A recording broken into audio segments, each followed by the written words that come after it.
Happy lunch hour, gang. Okay, yes, one more. I know, busy, but these are things that I wanted to talk about, like I said earlier, but Israel got in the way. On Friday, we got the economic numbers on jobs, right?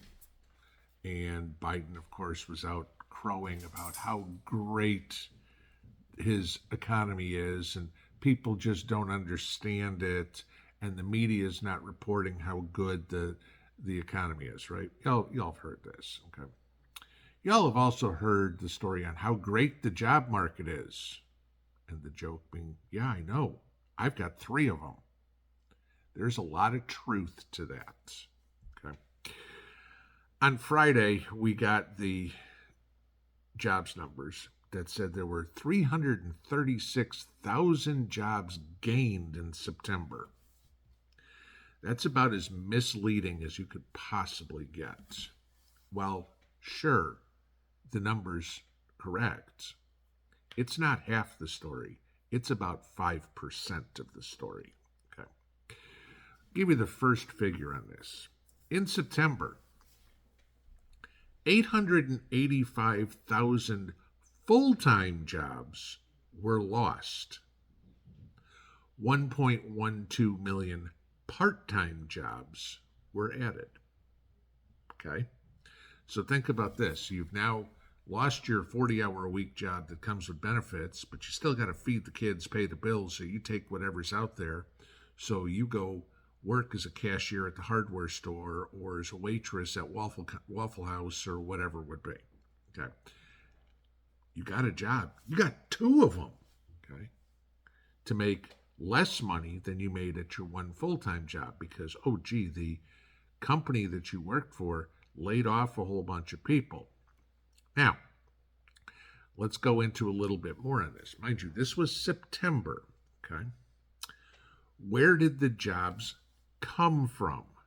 This is the real interesting part. All right. 96,000 jobs were added in leisure and hospitality. What is that? That's bartenders, that's waitresses, that's desk clerks, that's maids, that's that sort of stuff. That's minimum wage jobs or jobs that you're working for tips or something. Okay. But again, people need to make some money somehow so they can pay the rent, pay the electric bill, pay the car payment, whatever. Yeah. Okay. So let's take a look at another part of it. Where the jobs come from? September. What happens in September every year? Think about that for a second. The kids go back to school. What does that mean? Teachers who were unemployed over the summer, most of them at least in their teaching profession, came back to work. In September, we added 984,000 government jobs, mostly teachers. We'll hear the crowing next month when, look, we created a whole bunch of jobs. Sure, because going into the holidays, FedEx needs to hire, UPS needs to hire, Amazon needs to hire, the retail sector needs to hire because they bring in a bunch of seasonal workers for Christmas. Those are jobs, not careers. Any one of you can tell me that bouncing from job to job to job to job to job is not what you'd call a stable life. Okay? Sure, there are many people out there who have made good careers working as contractors. I can totally admit that. I remember placing nuclear engineers, oh my, what has this got to be, 15 years ago now. And the guys were making $120, $130 an hour. Why? Because there were so few of them. And so they take a contract for 2 years, 3 years, finish up that job, decommission a nuclear power plant, and they would go move on to the next one. And they'd bounce around. They made great money. You're getting paid per diem and everything like that. That's not what's going on now. Now what you're having is the companies getting rid of their IT personnel, their engineers, their accountants, the professional level, career-oriented positions. And those people are going, I got 2 kids, a house, 2 cars. I got to pay for this stuff. What do I do? And the next thing they're interviewing at the grocery store to stock shelves because they've got to put money in the bank somehow. It doesn't surprise anybody that the government lies. The government figures on everything are so drastically manipulated, it'll make your head spin. I told you last month about every time they come out with economic figures, the following month they're very quietly revised downward. That happened every month so far this year. It's October. The year's almost over. But this is what you're looking at, where an economic disaster is coming. I have talked to you guys before about this equity deal, the socialist idea where everybody's equal, right? And like I've mentioned, the stories that Mrs. P has told you is, the Soviet Union had a problem all of a sudden of, why don't we have any doctors? Why don't we have any teachers? Because the people all figured, I can make just as much money driving a cab as I can being a surgeon. Why do I want to spend God knows how many years studying to be a surgeon when I can start making the same money now as I would 12 years from now?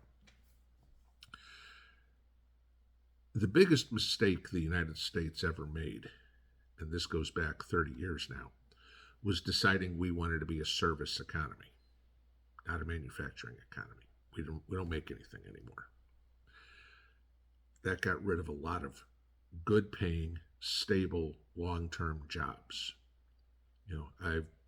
We've talked about, and you guys can probably agree with this, go back a generation before us and the days of 30 years and a gold watch, right? You all have heard that phrase.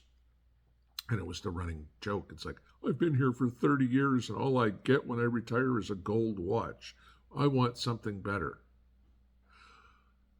Wouldn't you love these days to be able to get hired on somewhere when you're 25 and still be working at that same company, have worked your way up the chain, you're still there at 55, and you go, okay, now I'm starting to look at retirement. It doesn't work that way anymore. I've mentioned, my story. My mother had one job. She worked from basically shortly after I was born until she retired. Okay. Me, I worked for 13 different companies throughout my career. I worked for about 40 years. That's 3 years a job. And how much time you have in between, because you've got to find a new one. Sometimes it was a day. Sometimes it was a couple of months. But this is the economy. How many people do you know now that have been looking for work for days, weeks, months? Because all the companies are hiring, right? That's what Joe says. There's 7 million jobs out there. If you want to be a bartender, a waitress, welcome to Walmart. Would you like fries with that? That's where we're going. When the entire country is making that kind of money, it plays exactly into what all these globalists want. We're poor. We need help. Don't worry. You don't need a car. You can move into our 15-minute city. You won't have a car payment. Don't worry. You don't need your house. You can move into your 15-minute city. You don't need a rent payment. Think of all the extra money you'll have if you don't have a car payment or a mortgage or anything, because you can live in our 15-minute city and we'll have everything there within walking distance for you, including where the government tells you where to be, when to be, what you can do, how you can do. You want to get further in life? Yeah, I'll absolutely agree. Not having a car payment, not having a mortgage payment, that's what you want. You just want to own the car outright, and you want to own the house outright. They'll lie to you all day long about how great the economy is. You and I and everybody else in this country knows that the economy is in the toilet. We are in the worst economy since the Jimmy Carter era, and by next year, it'll probably be worse. We will be looking at an economy, if it's not like the wartime economy during World War II, we're looking at the 1930s economy during the Great Depression. Do yourself whatever favor you can. Bank everything you can. Pay off everything you can. Do not count on your job to be there. Because if the companies are already laying off people in their jobs now, what do you think is going to happen when the economy gets worse? And the option of going to get a job as the bartender, the waitress, the fry cook at McDonald's isn't going to be there either. Because if nobody's got any money, nobody's going to the bar, nobody's going to the restaurant, nobody's going to McDonald's. And if there's no business, there's no job. This is what Bidenomics is truly doing. I implore everybody, do whatever you can to get what's important paid off. No debt. Break the debt bubble. Do what the government can't do. We all see what kind of problems the U.S. has with, oh my God, we're so far in debt, everything. Don't do the same thing. You can see right there that, everybody, pick any economist and they will tell you the U.S. economy is on the verge of collapse because of the amount of debt. Well, take off about 6 or 9 zeros off of their debt, and it's basically what the American public looks like. If the government's going to go broke, what do you think is going to happen to you? It doesn't matter if you've got $100 in debt or $100 million in debt. If everything falls apart, everybody's broke. The only thing that matters is the tangible assets that you own in a collapse, period. Your job won't. The skills you have may matter, but depending on, of course, what your job is. But the tangible assets that you have are the only thing that is going to protect you. And whether that is your house, your transportation, your food, your armament, let's use that. If you owe money on it, you're going to lose it. You're going to be removed because the banks are all part of this globalist cabal. And they'll be more than happy to come foreclose on your car, to come foreclose on your house, and say, we're moving you out. And oh, I don't know, we'll just give it to Juan and Maria again because they're loyal little soldiers.